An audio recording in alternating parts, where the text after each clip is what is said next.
Hey everyone, welcome back to Google Workspace Recap, where we review everything new to Workspace every week. I'm Jesse Nolan, my co-host is Steve Larson, and we're here to help you keep up.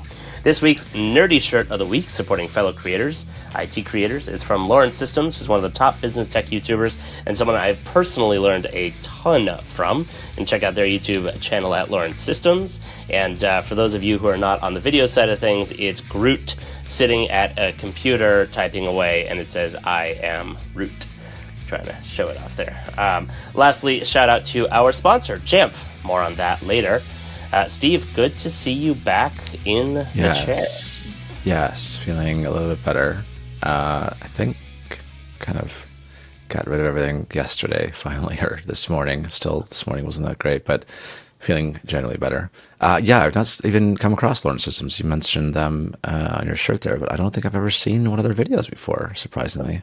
Definitely check it out. Tom is somebody who is just constantly educating on everything from networking to cameras to various routing systems, firewalls, hosting, computers, tech, all business tech, all just really awesome videos. And he's an awesome dude, too. So, big fan. Yeah, cool. For those of you who are new to the show, I have been doing this for the last several weeks where I bought a whole bunch of shirts of my favorite creators trying to, help support other people like us. Cool. Plus, also, I'm not going to conferences, or I haven't been recently, so I ran out of cool shirts. I needed to buy some new nerdy shirts, so here we are. Do you want to talk about one of the big upcoming conferences that you will be attending, or is that too early to make it formal? I don't know. Well, I guess we can make it formal.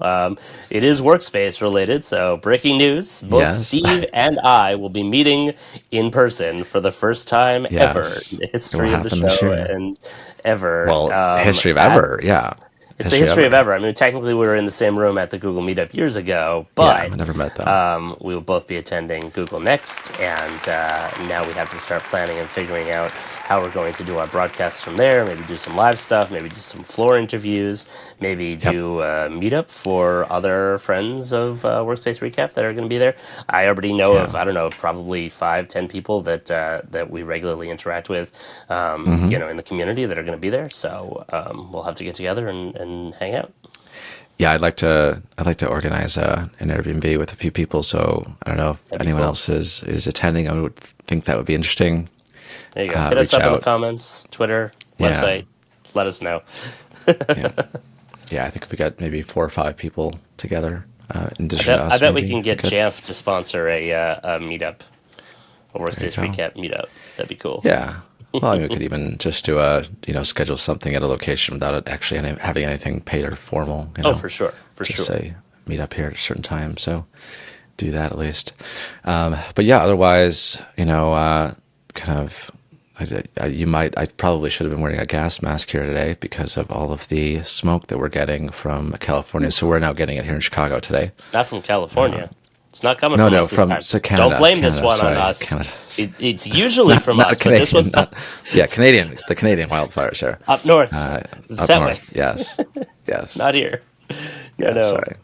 It is. We are entering into wildfire season here in California, but it's not from us this time. Yeah. Although I do have all of my filters for my air purifiers ready to be replaced here. But that's crazy that it's still sticking around, still coming down. I lost track of the fire. I didn't even know. Is it still burning? Yeah, I guess so. I mean, it just says. That's what it says. It's still happening. We didn't get that red color like New York did, and the photos that New York was sharing the other week.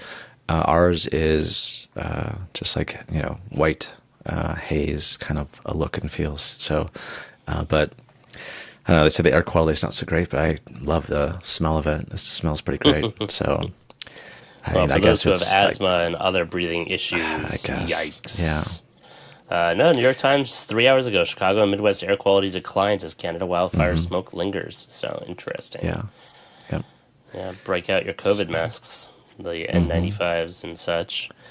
Close all the windows. Yeah, I've got like whenever there's a word of wildfire in California, it's like wildfire protocol. Close all the windows and doors, turn on the air conditioning, turn on all of the air purifiers to, make sure that they're all running automatically. And I've got a bunch from Wise that do a really good job, and they have an actual a wildfire filter inside of it. And so that's how we breathe. And when there's literally ash falling from the sky out here, So Wise makes air purifiers. they Interesting. do, yeah, yeah. They're not too expensive. They're like $150, but I Okay. like them because I can control them from my phone. So if I'm sitting at my desk, it's like, oh, power them all up, make sure they're all already on. Usually, I like to just Yeah. keep them on auto anyway, but I can monitor breathing conditions and things like that, and it makes living during wildfire season so much more of a nice experience. So Interesting. yeah, Didn't know Wi-Fi that. Yeah, they've got a connected, little. etc. Good stuff.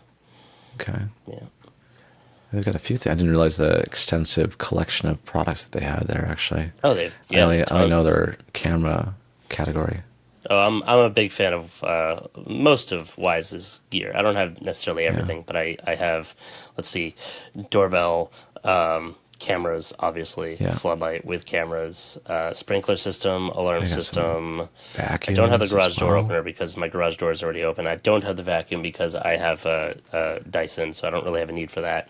What else do they make? I don't know. I got a whole bunch of stuff from them. I don't have the Wi-Fi network because I've got Ubiquiti powering all Ubiquiti Yeah. gear powering my home network, so didn't need that there. But yeah, whole lot of fun stuff from them. Big fan. It's affordable Interesting. tech that is affordable Kinda enough that when it occasionally does break, I just scale. buy a new one. Yep, the Yeah. scale's pretty cool too. It's just, brings decent, easy to use Wi-Fi Like capabilities it's to like smart. good Yeah. Smart home products. devices. Smart Smart devices. tech. Yeah. Yep, yep, They've got a wise gun safe. Is what you guys think. yep, yep. Interesting. And they have, watches and headphones and things like that that Yeah. I don't have because I've already got, Right. Yeah. I think my parents have the phones, or sorry, the watches. The oh watches. yeah, yeah. Yeah. They're I think my they're really sister bought them affordable. for the. They Yeah. don't do half the things that the Apple Watch does, but for $25 or $40 Yeah. or something like that, why not? Yeah. The main thing was just like some fitness tracking that they got them for. Yeah, I've got their lighting, light bulbs, things like that. I got a lot of good Cool. stuff. I have Yeah. to take a closer look at the site and check that out. Let me know when you have questions. I'm sort of an expert. Yeah. All right. Yeah, I was having issues with some of the Arlo cameras that I bought, and those things were pretty Yeah, expensive. I moved away from Arlo. I don't like their interface. The reliability was having issues, and Yeah, for $200 to $300 a camera, it's they're just not worth it. expensive. Yeah, Yeah, they are. yeah. Yeah. The reliability on them too, with the battery life and I Hmm. don't know, connectivity just hasn't been that great. Yeah. Yeah, I used to use Arlo for everything, but then, a couple of other competitors came out and the market shifted and it's just not worth it to pay that much money for a camera when a $50 camera will do just fine. Yeah, yeah, yeah. I can, cover my house in cameras for the same price of a handful of other branded Right. cameras. So, what are All our right. topics? Well, What do we got? yeah, I was gonna say let's jump into the topics there. So we added one from last week that I forgot to include. But in terms of silent releases, this week from the recap post, we have two. And then it looks like we have five from last week and then one from before. So rounding that out at six. And so the first one there was some adding some flexibility to email collection in Google Forms. You can also gain consensus from collaborators quickly with voting chips in Google Docs. And then in terms of the announcements, the one announcement that we missed the week before, that was that Google Meet expands language support for closed captioning and translated captions. And we've got the inside scoop on that one, which you'll want to listen to once we go through that, because not going to be available much longer to enterprise customers. So that will be changing at some point in the future here. So we'll tell you all about that Bum, later bum, on. bum. Launching in beta is going to be the ability to programmatically write the working home locations with the Calendar API. You can also now start to enhance Google Vault file retention capabilities with Google Drive labels. Pretty cool one there. You can now respond to access requests for Google Workspace files more efficiently. Finally. And then, yeah, next you're able to monitor additional Google Meet hardware issues in the admin console. And then finally, the use of companion mode to check into a Google Meet conference room is now available so that everyone can know you by name. So that's pretty cool. I was using that a lot over the last year. So that's pretty cool. And Yeah, then I'm a big fan of also that we one. have an update yeah, we have an update on the drive for desktop client. Version 77 is out. I'm still waiting for it after a week. Always seems to take a while to get the updates on Drive for desktop. They take their time rolling that one out. And then in the news, we just really have, it looks like just one this week, which is the Pixel tablet Q&A article here from 9 to 5 Google, and talking about why why no Face Unlock or Nest Cam, more third-party app updates and upcoming features. So it looks like a little article there talking about some stuff on the tablet, and waiting for Jesse to unbox the Pixel tablet that you have, because it's still waiting for that to it's coming. Stay tuned to happen. I got to. I think that's probably gonna be my next Google product. Use up my Google Store credits on that one. I was holding off for the watch, I thought, but I think I'd rather have the tablet. Honestly, I don't really have a small portable computing device. I carry my laptop around with me everywhere, and that's pretty much done the job. But I think something like that could be useful. Could be in your future. Looking forward to that. Yeah, I've got a lot of thoughts about that, and I've been waiting for a device like this from Google for a long time, and it's finally here, and it seems to be really well thought out in how they executed on it from the early reviews that I'm seeing. And my goal is to use it exactly as a center of the home, smart home control, hub device, which is more powerful than the previous hubs. Most of mine, which are just useless at this point. And there are a lot of people actually that are talking about how Google Assistant seems to just be dumb at this point. And hopefully all this generative AI stuff will result in better Google Assistant, because, that is what it's doing, just in text now. Right. So put it in voice and unleash it. Right. Of course, they need a lot more safeguards in place and need a lot more training, a lot more setup. But I can't... What? No, go ahead. I'll just. No, I was going to say, it's like it seems impossible to me that Google would not be doing a specially trained AI version of Bard or whatever that is specific for Google Assistant. Right. It's ludicrous to think that they wouldn't be. So I hope that's in the works somewhere, but who knows? Yeah, the one thing that I'm disappointed in is that whole presentation demonstration, about Google being able to call and make appointments for you. I mean, that hasn't even come out yet, has it? That's not even available. You Pixel people don't have consumers. Pixel users? I don't know. I mean, is it available? I saw, I was going to make a reservation for a restaurant in LA, and it had the option to do it on the web, I think, or through Google Maps. That's different. That was specifically for that. I think that's just using OpenTable in kind of a window there. It wasn't just calling any hair shop to book an appointment for you or whatever. So I don't know. Don't know whatever happened there. But Google's making a lot of changes. They've also apparently just came out today. They killed their AR XR headset, and now they're just focusing on the OS for it. So Google's doing a lot of reshuffling and a lot of figuring everything out. But that's what's happening. And wanted to also give a big shout out to our friends at Jamf, who are sponsoring this episode and who are helping us to bring these updates every single week. You've heard me talk about them before, but as a reminder, for anyone who supports Apple devices alongside your Google Workspace, Jamf is a must, because they can essentially help you to manage or secure your Apple devices so that they perfectly integrate into the IT Google ecosystem. Google and Jamf integrations let you manage Chrome for safe browsing, achieve zero trust using Google Identity, and cover about every other aspect of using Google on an Apple device. It's really sleek. They also tailor device management and endpoint security to different organization sizes and industries with special workflows and solutions so that everyone can benefit. I'd be surprised if you haven't heard of them already, but if that's the case, definitely check them out at Jamf, jamf.com/workspace recap. We even got our own custom URL, so pretty cool there. And sneak peek coming down the road for the Jamf users who are current Jamf users and people who are interested in learning more about Jamf. We're going to be doing a Jamf certification episode, just like we did with the Google Workspace and the Google Chrome OS certification teams, kind of digging into how the certification was set up. And there might be some giveaways of access codes to take the certification for free. So definitely, if you're interested in doing that and haven't taken it yet, or are interested in learning more about it, stay tuned.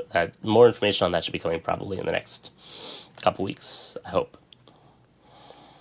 Yeah, I've been having a lot of conversations about MDM and controlling access, and Jamf just keeps on coming up in those conversations. They're really an excellent option for that. So,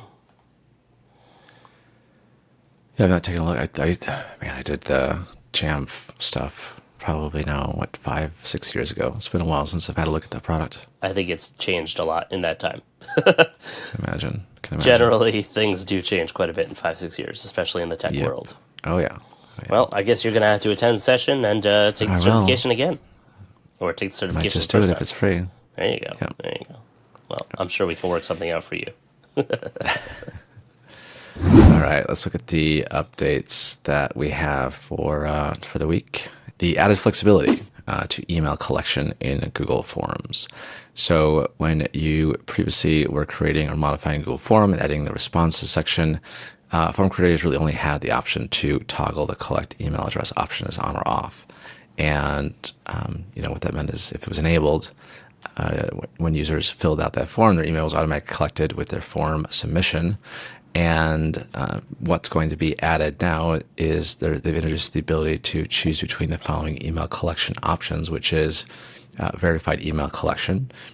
So that was kind of just the automatic email collection, which really was only if you're signing in with a Google account. That's all that was.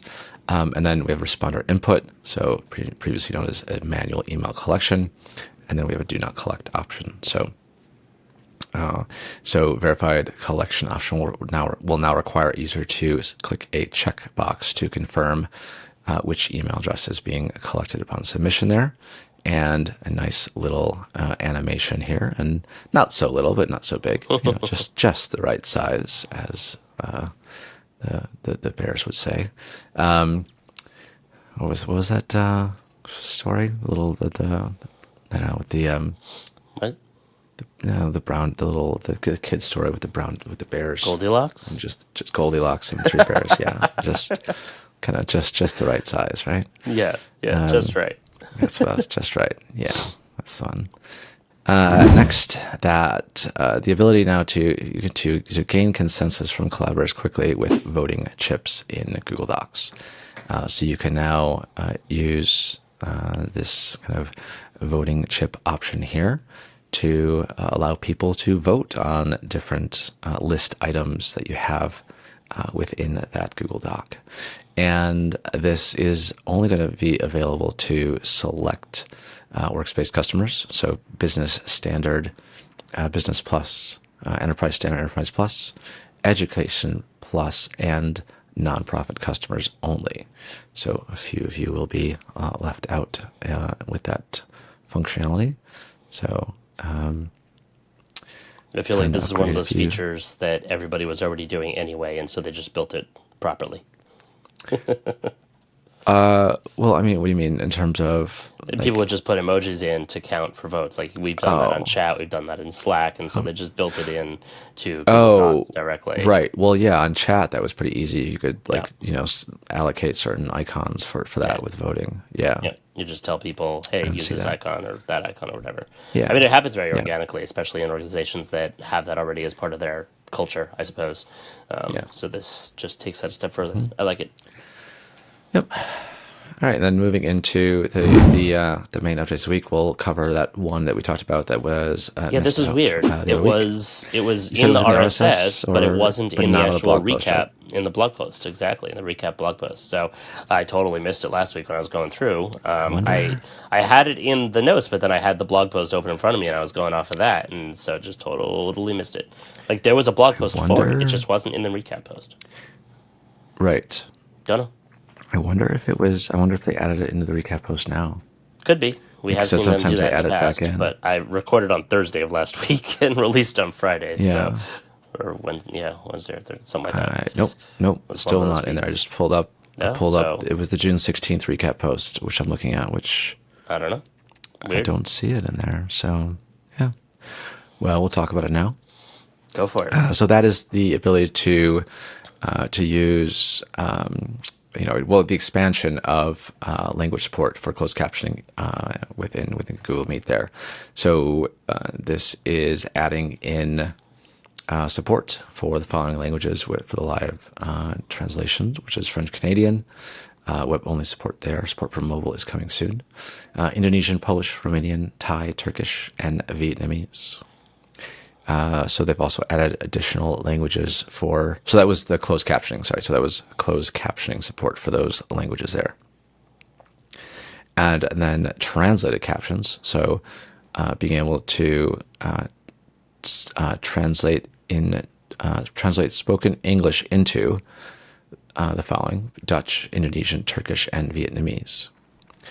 So those newly supported languages will now be demoted as beta there, as with the beta tag, as they continue to optimize performance on that. And then certain languages will have the beta tag removed.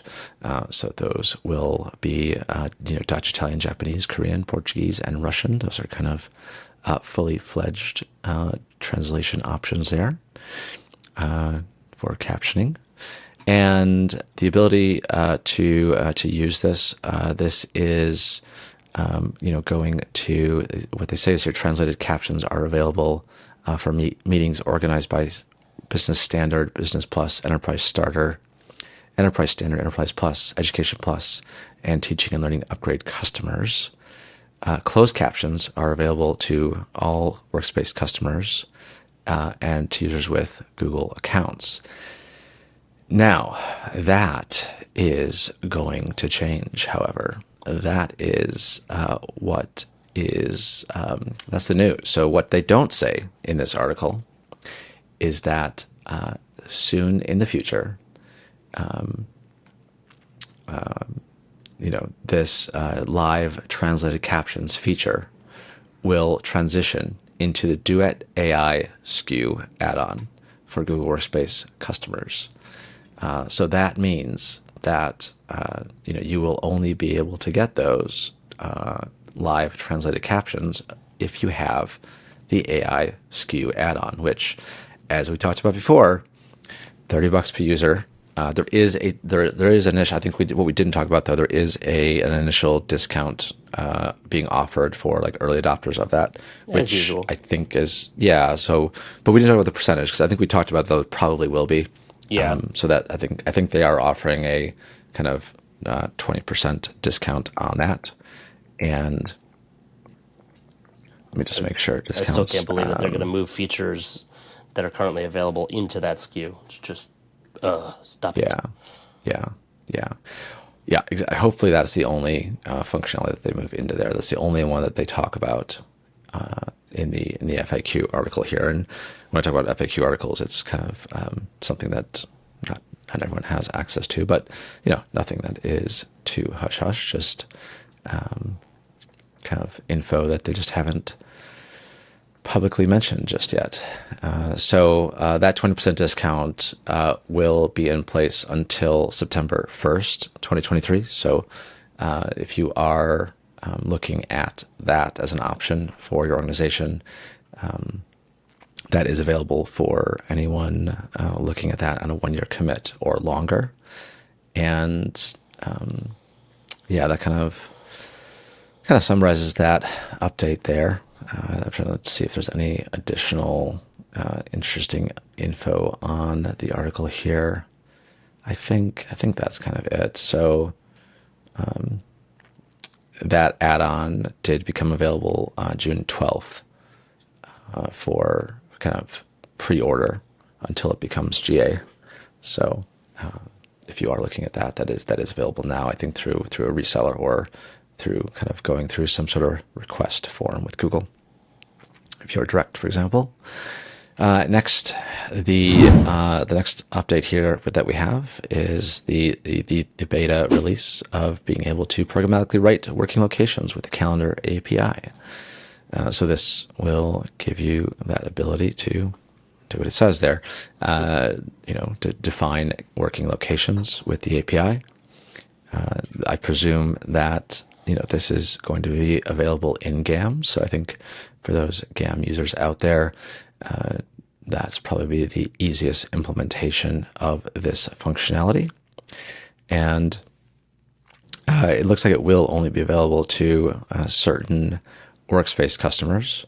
So it will only be available to Business Standard, Business Plus, Enterprise Standard, Enterprise Plus, Education Fundamentals, and Education Plus customers, as well as the Education Standard, Teaching and Learning Upgrade, and nonprofit customers. So really, I think it's just really anyone that has access to the working location functionality, which makes sense if you're only able to use the API for that if you have access to the feature. So that's that. Looking at rollout for this one, so this is part of the developer preview program.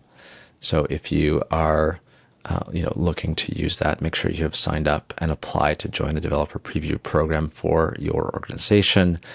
And I think rollout on that, the rollout pace, so that it really isn't. There's no kind of time on that because it is just saying it's available now for eligible Workspace editions. And same thing with that previous live translated captions. I didn't mention that, but that is available now as of June 13th when that article or when that update was posted. So forgot to mention that for you. Next is the Vault file retention capabilities being expanded to be able to use the Google Drive labels. So that metadata is now available within the Google Vault product. So you can, of course, as you know, you can create labels to apply to those files in Google Drive, and now you'll be able to use custom retention rules based on Drive labels. So you can set those, more fine-grained controls of your Vault retention based on Drive labels, and you can have a label with multiple options, for example, and have nested and conditional applications of overlapping and distinct rules. So pretty useful functionality here. And actually, most of the updates this week are pretty really good. Solid. Pretty solid one. Yeah, exactly. Yeah. That's exactly what I was thinking. I was kind of going through that list. It's like, pretty good ones. They're not just more emojis, for example. My favorite update of all time. No, threaded replies isn't your favorite update of all time? Oh, I mean, probably the least favorite of all time. But of course. The rollout pace on this one is on an extended rollout, potentially longer than 15 days for visibility, starting the 20th of June for both rapid release and scheduled release domains. This is going to only be available to Business Plus, Enterprise Essentials Plus, Enterprise Standard, Enterprise Plus, Education Standard, and Education Plus customers. Again, just those with the Drive label functionality. And yeah, there's there's some links to getting started there with labels and setting up retention rules that use labels. So get some good, helpful links to kind of explore on that one if you're curious how to leverage those. Super helpful. Yeah. Next update we have here is unfortunately an update with a relatively small animated GIF. So apologies. Well, the text is really large, so they compensate for that. Yeah. Well, this one is I forgot to mention it, but responding to access requests for Google Workspace files more efficiently. So there's a new file access experience to make it easier for file approvers to respond to pending access requests across Google Workspace. So currently what was happening was that when a user requests access to a file, the approver receives that email with the option to share the file or decline the request. With the new update here, the users can review and respond to requests from within the file. So approvers will see a notification dot in the share button. And if they have pending access requests there, and a new banner at the top of the sharing dialog box will appear there. So you of course can continue to respond to requests through existing emails that are sent, but this kind of just gives you some added capabilities here to to respond to that request and see that when they occur. This is one of those times where I need the Google Docs team and the Gmail team to get together on this and say, if you have already accepted the request in the document, automatically archive the email so that I don't go to my inbox and go, why is this person requesting this? I already granted it to them. Now I just have more emails, my inbox. Yeah, that would be interesting. I wonder, but aren't the email requests for access to, are they dynamic emails? So they are. They show that it's been approved show already? In my inbox. It's not. I still have to will open it, it when to you see open up that. the email, will it? Yeah. Yeah. When you open up the email, I do believe that it will show that it's already been granted, if I'm not mistaken. But I still have the email there. I still have to take action on it. And if I don't recognize it, I do have to open it and see that it's already been done. Yeah. So get on it, Google. Yeah, true, that would be an awesome functionality there. It would.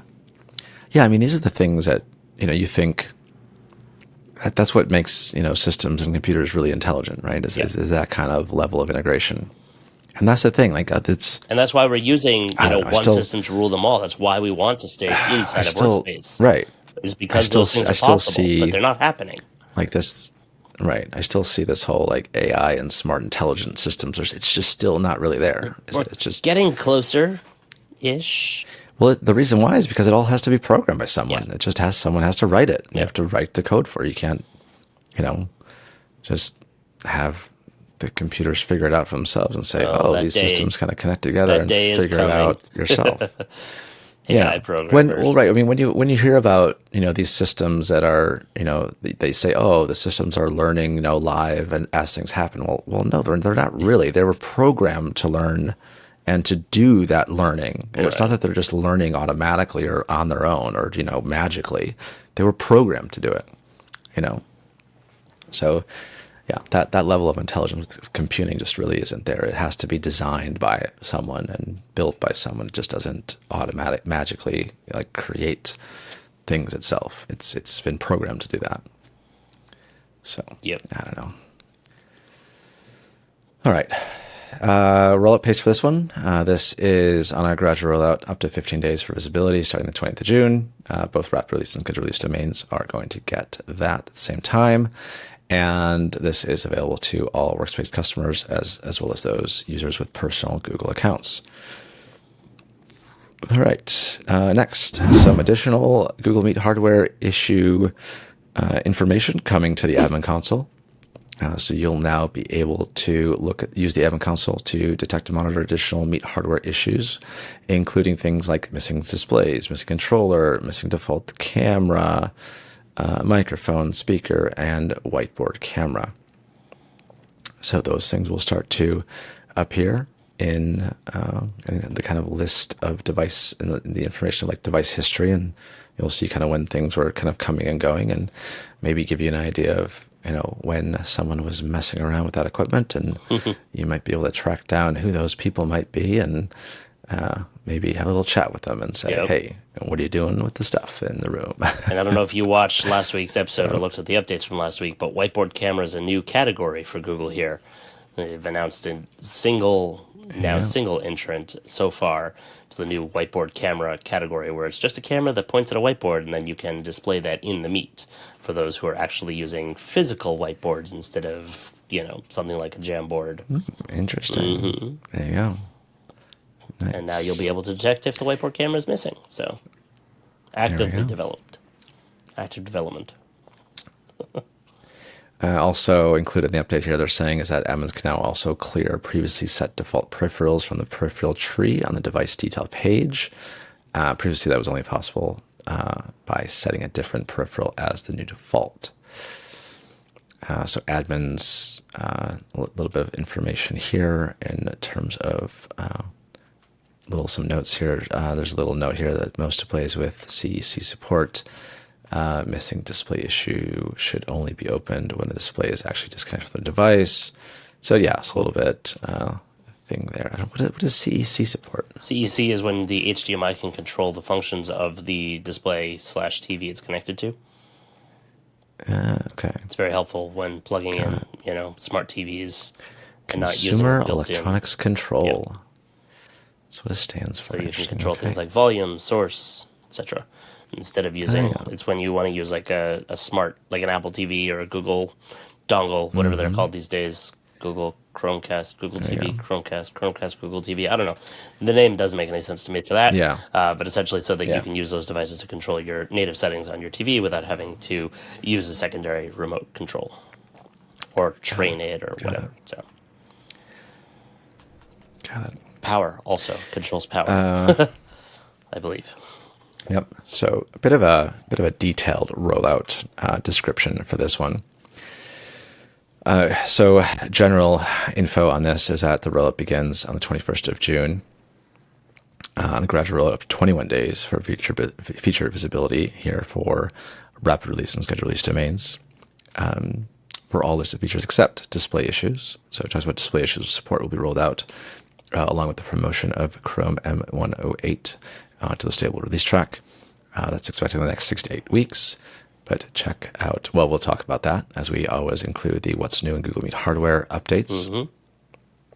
So right now we're on the, well, I guess maybe we did. 108 is scheduled for release on the 20th of June. So, I don't know. This was June 21st, so I don't know whether they're saying check the release track. Expect the next 6 to 8 weeks, but 108 is supposed to be out now. But I guess it's probably like a drive for desktop kind of rollout pace there, where it says a week ago it still hasn't come to me, for example. Yep. So yeah.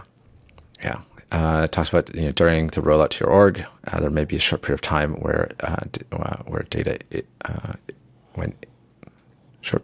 when issued data may appear inaccurate or delayed. So that should resolve on its own when the feature rollout is complete.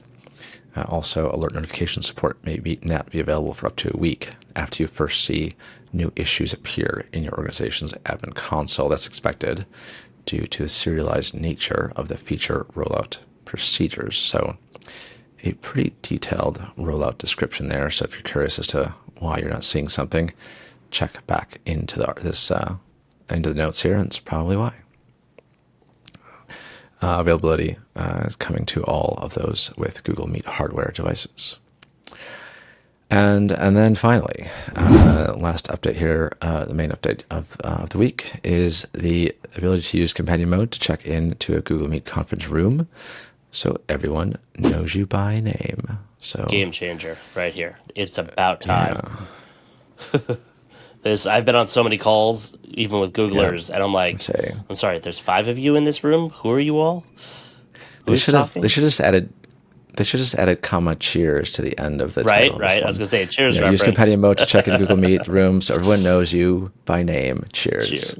Exactly. Obviously, the writer of this headline is a Cheers fan. Yeah. Well. Yeah. So one of the challenges, I guess here they talk about of joining those virtual meetings in a conference room is that you don't really know who is in the meeting room, who's kind of attending, if you're in companion mode. So there's 10 people in a meeting room and don't really know who was invited. So for example, the one of the cool features that I really liked about Meet was when you had 10 people invited to a meet and everyone was remote. You would be able to see, who is missing from, attending that meeting. But when you're actually physically present in a meeting room, you don't really have that ability to say check in and say you're here. You're in that room, and maybe people do see you, but maybe the main person that's running the event is remote and wants to quickly and easily see, who's in that room and who's not. Not kind of, maybe the camera's just pointing at a couple of people and can't really see everyone in the room for some reason. So this really makes it easy to kind of combine that other feature of seeing who hasn't yet attended a meeting for those persons in physical rooms. So yeah, pretty cool feature there. So that room check-in will be available by default, but admins can turn this feature off for specific Meet hardware devices or specific users. I don't know why you would, but I guess that is available. That's one of the features that just like, well, why did you make this able to be turned on and off? And other ones are like, why didn't you make it available to be turned on and off? Right. Use it or don't use it. Yeah, I mean, it seems pretty obvious that you would want to be using this. So there, yeah, like I said, there's a bunch of admin controls for this under your admin console, under devices and Google Meet hardware, under device settings and room check-in. And rollout, I'm just trying to see if there's any other interesting users, interesting info here. But I think the main thing is a lot of people don't know what this companion mode is. I've been on a lot of meetings where people are like, "Hey, what is this companion mode that you're doing, and how does that work, and why are you, where is that, and how do you do it?" So it is. I mean, there's two ways you can do it. So you can actually, just from meet.google.com, or actually when you're joining a meeting in the browser, for example, just down below from the join now blue button icon. Exactly, there is a use companion mode option. And that is how you can enter companion mode. I like to use the g.co/companion URL. And that kind of like takes you directly into companion mode. That's what I do almost all the time. And check it out. I mean, it's really good. I'm typically joining from a phone. At home, I use my phone to the video feed because it's a little bit I don't know, the angle's a little bit better. I don't have a camera connected to my desktop, and because just of the positioning, because I don't want it like positioned right behind me and showing everything behind me. I want it kind of on the side of me and showing that kind of the side angle of things is kind of what I prefer. So I have it on the phone and join a companion mode on the desktop to get the screen sharing and to share my screen when I need to. Yeah, I was going to mention there before I have that with all the love companion mode is getting, I really feel like they need to make the join with companion mode an actual button. Like there's a ton of features here that you can do, especially with this one, which is a game changer addition to companion mode. And to your point, so many people every time I join with, and it's not every meeting I'm in, but a lot of them I join with companion mode. People are like, wait, what's that? How? Who? Huh? Why are you here twice? And then I explain it. They're like, oh, that's awesome. I'm totally going to start using that. So I think that Google needs to make that more of a easier, more prominent, more of a prominent option more prominent there, in exactly. So that when you're joining, because there's join now and there's present, and then just under it should be, instead of just the one line. Yeah, like, almost like text, maybe like I don't know, like a yellow icon. So like oftentimes you got the blue join icon, like right next to it, a yellow, like join with companion mode. Exactly. So oftentimes when it's just text, like it says other joining options. You miss those links. You miss those little hyperlinks. That's just like the help and support articles. Like I know how to join my meeting. Get out of my face. Oh wait, there's a new button here. That's a different story. So I think that Google team, if you're listening, we would appreciate elevation of companion mode to button status. Yeah. Yeah, because other joining options, to use companion mode, join and use a phone line or cast this meeting. Yeah, it's just not that right. Yeah, unless you know that you need them. Yeah, I wonder. Yeah, because the present icon is next to the join now, and I'm just trying to see if. Yeah, I think. Yeah, the present now should just be companion mode. I think that's what it should be. Or you hit present now and it says, "Do you want to do companion mode or just present or share your screen?" It's basically the same thing. I guess. Yeah, I wonder. Just merge them. I wonder how often that present button is used, actually. I don't know. Versus companion mode, I'm sure there's statistics that they have, but that's what they say. They should swap those two options around. Yep. What else was I going to say about that? Oh, but the one thing I do notice about companion mode, though, is that it is a little bit buggy in terms of the presentations that you're seeing from other people. Sometimes it disappears. It goes away, and I have to rejoin. So that I've been noticing recently. Weird. You use it more than I do. Yeah. I haven't seen that. I use it a lot. I use it almost every single meeting I'm in. Almost every meeting. So I use it a lot. Rollout pace, this one is split between rapid release and scheduled release ones. So rapid release domains, we'll see this starting on the 22nd of June on an extended rollout of potentially longer than 15 days for visibility there. And then scheduled release domains, we'll see this on a gradual rollout up to 15 days for visibility starting on the 24th of July. So got to wait a little bit longer for those features, for almost a month. So, yep. And available to all of those with Meet hardware devices and all Workspace customers.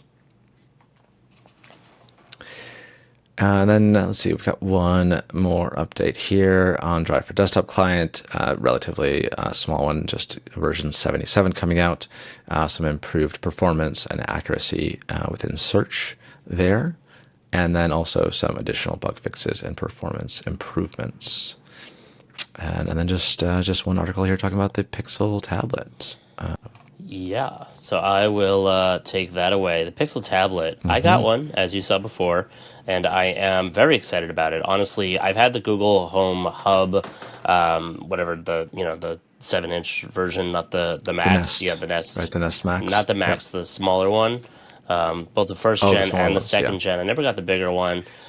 Because I was waiting for Google to reinvent the category, bring out the next version. Matter support is coming. The smart home industry in itself is in a precipice of jumping into a new era of interoperability, cross-platform control, things like that. They're all working together for the first time ever to really make a great smart home experience, regardless of whether you use iOS or Android or Samsung Smart Things or so on and so forth. And that day didn't arrive. That never actually showed up. And Amazon they have their, whatever her name is, I'm not going to say it out loud to not trigger everybody. And, it doesn't work that great. And, Siri, forget about it, is not even going to go there.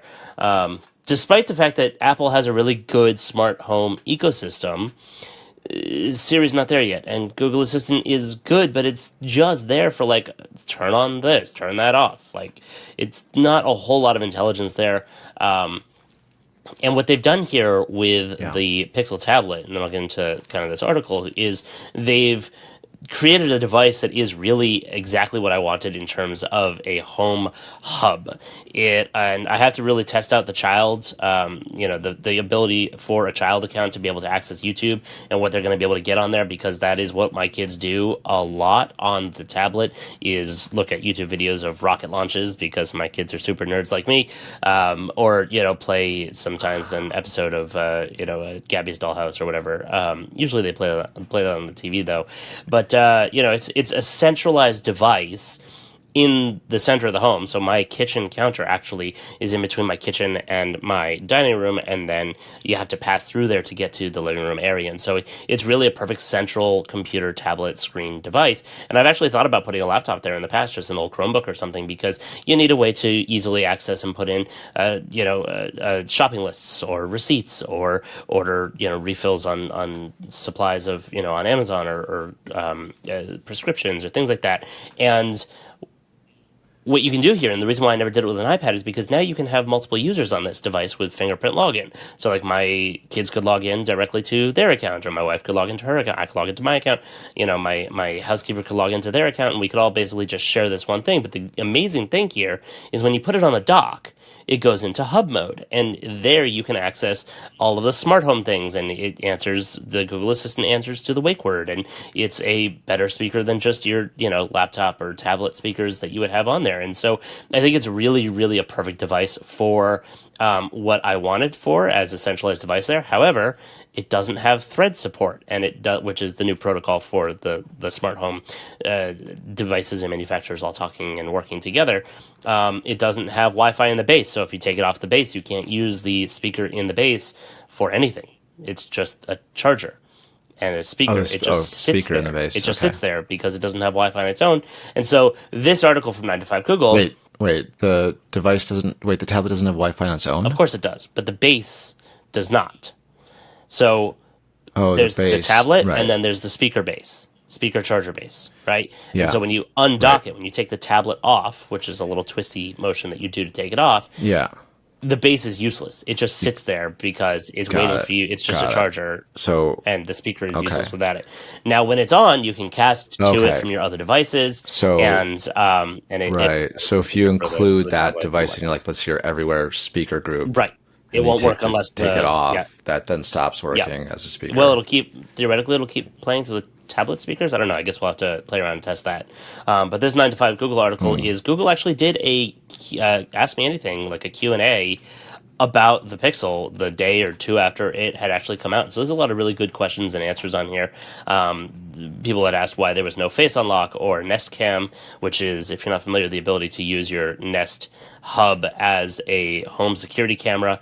And essentially they said that given the specs and with the fingerprint sensor in there, like they didn't go down that road because it lacks the specifications needed for focusing and basically what else that they wanted to be able to do it. The narrower width of the front camera sounds a little bit like an excuse that they wouldn't do it, but basically the tablet wouldn't always be on the dock, which is their reasoning here. But you could enable it only when it's on the dock. Like, there are ways around this. I think that basically what is really happening here is Google put out the first draft. This is their, clean slate approach. If you remember, historically, Google has said, screw tablets, we're done with those, we're not interested in those, they suck, we can't figure it out, get rid of it. Something shifted, and now they're back into the tablet game, and this is a whole new approach, and one that I think that we're going to see some other companies starting to copy as well. Because it is really, a great setup, and there are a lot of YouTube videos about others that have built their own custom dashboards. There's a lot of different options out there for custom dashboards, whether you have to program it yourself in terms of a web dashboard interface, or if it ties into an app or things like that. And I think that this is really an excellent next step forward, and I can see possibly even Apple adopting an iPad to be able to do these home hub type features out there. But if you're interested in, more questions and answers about this, you can definitely check out this article here. To your point, Steve, it does mention about seamless audio transfer. They say we had to solve some pretty challenging technical problems to get the experience right, from developing new acoustic echo cancellation algorithms that synchronize the clocks across the tablet and dock, to developing new technology to ensure audio moves seamlessly between the devices. I imagine that had something to do also with the Sonos lawsuit, that they lost their ability to do a lot of that stuff. So that's probably involved in there as well. They also say give adaptive brightness a couple days to learn, that it's, just because it sucks on day one, it does not mean it's going to completely suck going forward.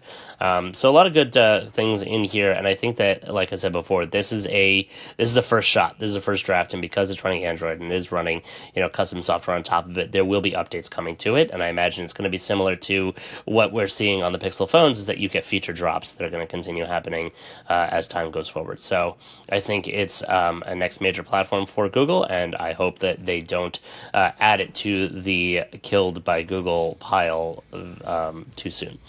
I hope that it has a long future ahead of it, given that it's a $500 tablet. It is running the latest Tensor processor, so it should have the hardware inside. It should have the tech to be able to handle, at least 2 or 3 years, maybe, of major updates and performance.